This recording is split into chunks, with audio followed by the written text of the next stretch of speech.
Vamos a leer Operación Masacre. Prólogo. La primera noticia sobre los fusilamientos clandestinos de junio de 1956 me llegó en forma casual. A fines de ese año, en un café de La Plata donde se jugaba al ajedrez, se hablaba más de Kers o de Nimzovich que de Aramburu y Rojas. Y la única maniobra militar que gozaba de algún renombre era el ataque a la bayoneta de Schlechter en la apertura siciliana. En ese mismo lugar, 6 meses antes, nos había sorprendido una medianoche el cercano tiroteo con que empezó el asalto al comando de la Segunda División y al Departamento de Policía, en la fracasada Revolución de Valle. Recuerdo cómo salimos en tropel los jugadores de ajedrez, los jugadores de codillo y los parroquianos ocasionales, para ver qué festejo era ese, y cómo, a medida que nos acercábamos a la Plaza San Martín, nos íbamos poniendo más serios y éramos cada vez menos. Y al fin, cuando crucé la plaza, me vi solo, y cuando entré a la estación de ómnibus ya fuimos de nuevo unos cuantos. Inclusive un negrito con uniforme de vigilante que se había parapetado detrás de unas gomas y decía que revolución o no, a él no le iban a quitar el arma, que era un notable Mauser del año 1901. Recuerdo que después volví a encontrarme solo, en la oscurecida calle 54, donde 3 cuadras más adelante debía estar mi casa, a la que quería llegar y finalmente llegué 2 horas más tarde, entre el aroma de los tilos que siempre me ponía nervioso y esa noche más que otras. Recuerdo la incoercible autonomía de mis piernas, la preferencia que en cada bocacalle demostraban por la estación de ómnibus, a la que volvieron por su cuenta 2 y 3 veces, pero cada vez de más lejos, hasta que la última no tuvieron necesidad de volver, porque habíamos cruzado la línea de fuego y estábamos en mi casa. Mi casa era peor que el café y peor que la estación de ómnibus, porque había soldados en las azoteas y en la cocina y en los dormitorios, pero principalmente en el baño. Y desde entonces he tomado aversión a las casas que están frente a un cuartel, un comando o un departamento de policía. Tampoco olvido que, pegado a la persiana, oí morir a un conscripto en la calle, y ese hombre no dijo «Viva la patria», sino que dijo «No me dejen solo, hijos de puta». Después no quiero recordar más, ni la voz del locutor en la madrugada anunciando que 18 civiles han sido ejecutados en Lanús, ni la ola de sangre que anega al país hasta la muerte de Valle. Tengo demasiado para una sola noche. Valle no me interesa, Perón no me interesa, la revolución no me interesa. ¿Puedo volver al ajedrez? Puedo. Al ajedrez y a la literatura fantástica que leo, a los cuentos policiales que escribo, a la novela seria que planeo para dentro de algunos años y a otras cosas que hago para ganarme la vida y que llamo periodismo, aunque no es periodismo. La violencia me ha salpicado las paredes, en las ventanas hay agujeros de balas. He visto un coche agujereado y adentro un hombre con los sesos al aire. Pero es solamente el azar lo que me ha puesto eso ante los ojos. Pudo ocurrir a 100 kilómetros, pudo ocurrir cuando yo no estaba. 6 meses más tarde, una noche asfixiante de verano, frente a un vaso de cerveza, un hombre me dice: «Hay un fusilado que vive». No sé qué es lo que consigue atraerme en esa historia difusa, lejana, erizada de improbabilidades. No sé por qué pido hablar con ese hombre, por qué estoy hablando con Juan Carlos Libraga. Pero después sé. Miro esa cara, el agujero en la mejilla, el agujero más grande en la garganta, la boca quebrada, los ojos opacos donde se ha quedado flotando una sombra de muerte. Me siento insultado como me sentí sin saberlo cuando oí aquel grito desgarrador detrás de la persiana. Libraga me cuenta su historia increíble, la creo en el acto. Así nace aquella investigación, este libro. La larga noche del 9 de junio vuelve sobre mí por segunda vez, me saca las suaves, tranquilas estaciones. Ahora, durante casi un año, no pensaré en otra cosa. Abandonaré mi casa y mi trabajo, me llamaré Francisco Freire. Tendré una cédula falsa con ese nombre. Un amigo me prestará una casa en el Tigre. Durante 2 meses viviré en un helado rancho de Merlo. Llevaré conmigo un revólver. Y a cada momento las figuras del drama volverán obsesivamente. Libraga, bañado en sangre, caminando por aquel interminable callejón por donde salió de la muerte, y el otro que se salvó con él, disparando por el campo entre las balas, y los que se salvaron sin que él supiera, y los que no se salvaron. Porque lo que sabe Libraga es que eran unos cuantos y los llevaron a fusilar, que eran como 10 y los llevaron, y que él y Giunta estaban vivos. Esa es la historia que le oigo repetir ante el juez, una mañana en que soy el primo de Libraga y por eso puedo entrar en el despacho del juez, donde todo respira discreción y escepticismo, donde el relato suena un poco más absurdo, un grado más tropical, y veo que el juez duda hasta que la voz de Libraga trepa a esa ardua colina detrás de la cual solo queda el llanto, y hace ademán de desnudarse para que le vean el otro balazo. Entonces estamos todos avergonzados. Me parece que el juez se conmueve, y a mí vuelve a conmoverme la desgracia de mi primo.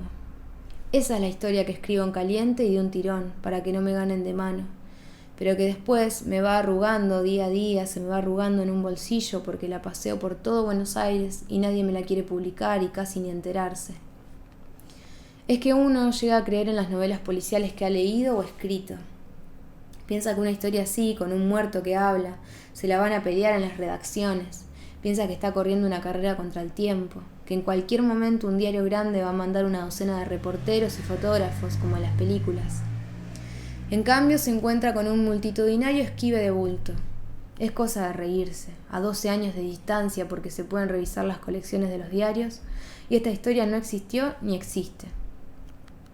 Así que ambulo por suburbios cada vez más remotos del periodismo, hasta que al fin recalo en un sótano de Leandro Alem, donde se hace una hojita gremial, y encuentro un hombre que se anima. Temblando y sudando, porque él tampoco es un héroe de película, sino simplemente un hombre que se anima, y eso es más que un héroe de película.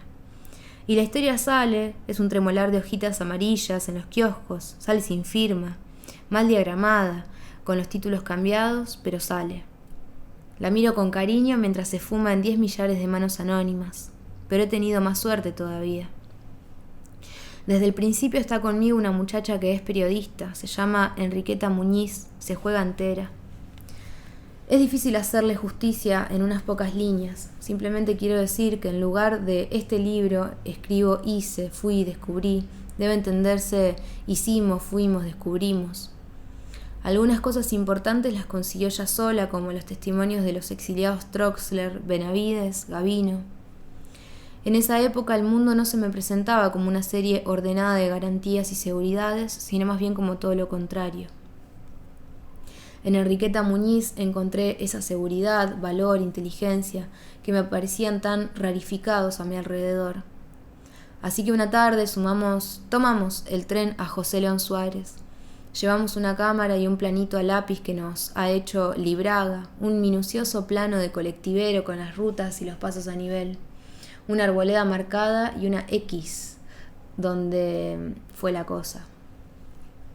Caminamos como 8 cuadras por un camino pavimentado en el atardecer. Divisamos esa alta y oscura hilera de eucaliptus que al ejecutor Rodríguez Moreno le pareció un lugar adecuado al efecto, o sea, al efecto de tronarlos, y nos encontramos frente a un mar de latas y espejismos. No es el menor de esos espejismos la idea de que un lugar así no puede estar tranquilo, tan silencioso y olvidado bajo el sol que se va a poner, sin que nadie vigile la historia prisionera en la basura cortada por la falsa marea de metales muertos que brillan reflexivamente.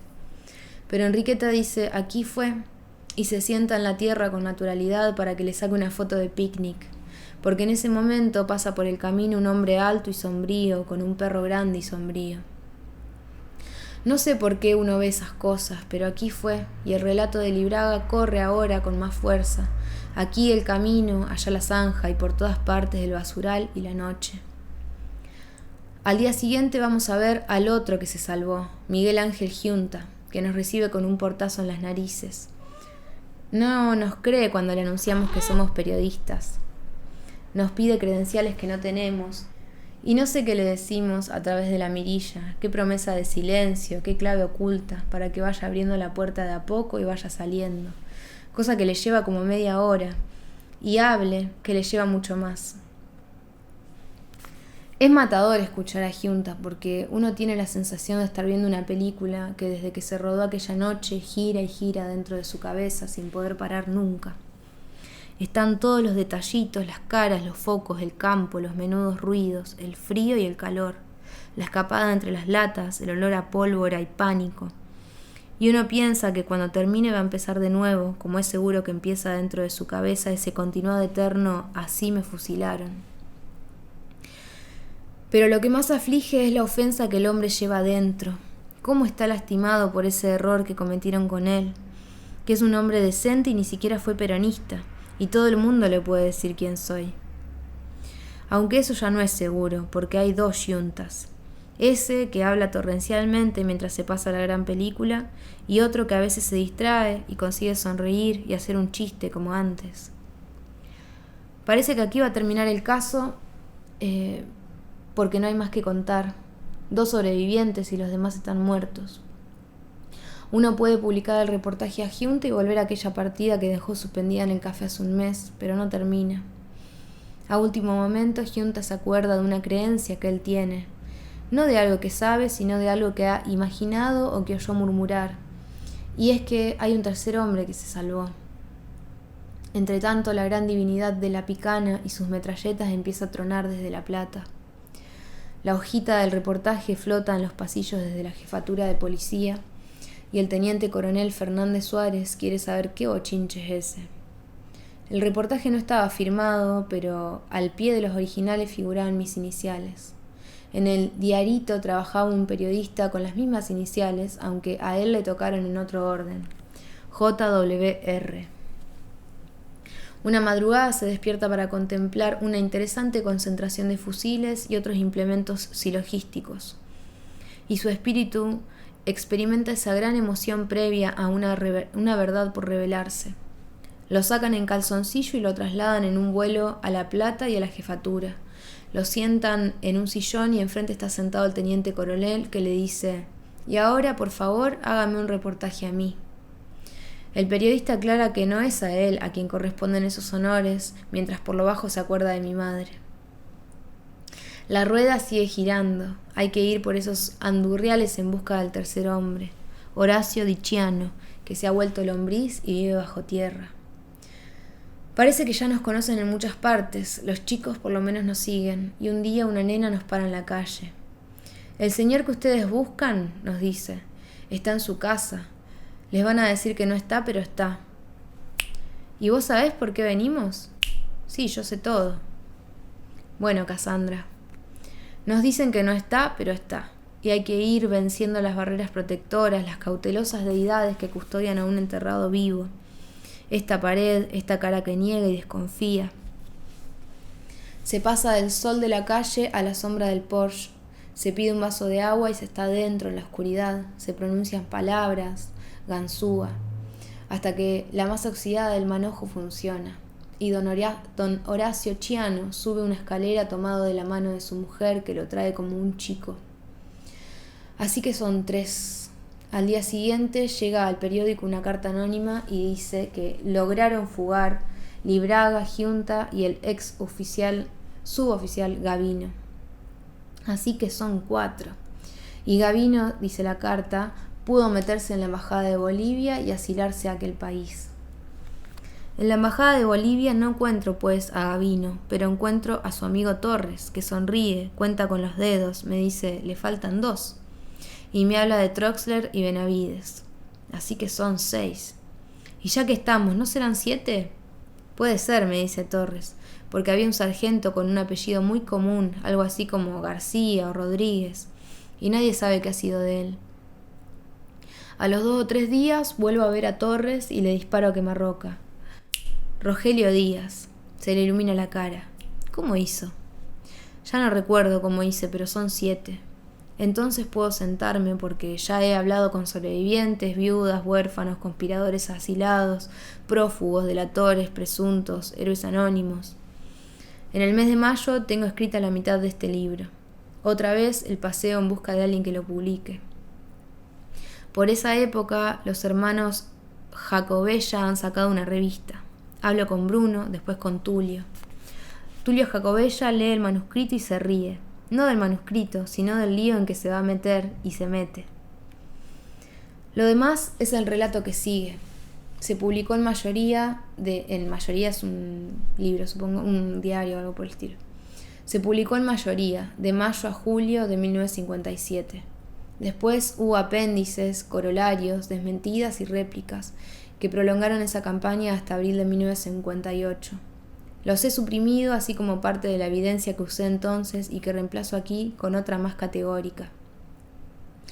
Frente a esta nueva evidencia, creo que la polémica queda descartada. Agradecimientos al doctor Jorge Doblia, ex jefe de la División Judicial de la Policía de la provincia, exonerado por sus denuncias sobre este caso, al doctor Máximo Boncoch, abogado de Juan Celi Braga y Miguel Giunta, a Leónidas Barleta, director del periódico Propósitos, donde se publicó la denuncia inicial de Libraga, al doctor Cerruti Costa, director del desaparecido periódico Revolución Nacional, donde aparecieron los primeros reportajes sobre este caso, a Bruno y Tulio Jacobella, al doctor Marcelo Sánchez Orondo, que publicó la primera edición en libro de este relato, a Edmundo Suárez, exonerado de Radio del Estado por darme una fotocopia del libro de locutores de esa emisora, que probaba la hora exacta en que se promulgó la ley marcial, al ex terrorista llamado Marcelo, que se arriesgó a traerme información y poco después fue atrozmente picaneado, al informante anónimo que firmaba Atilas, a la anónima Cassandra que sabía todo, a Horacio Manigua que me dio albergue, a los familiares de las víctimas. Fin del prólogo.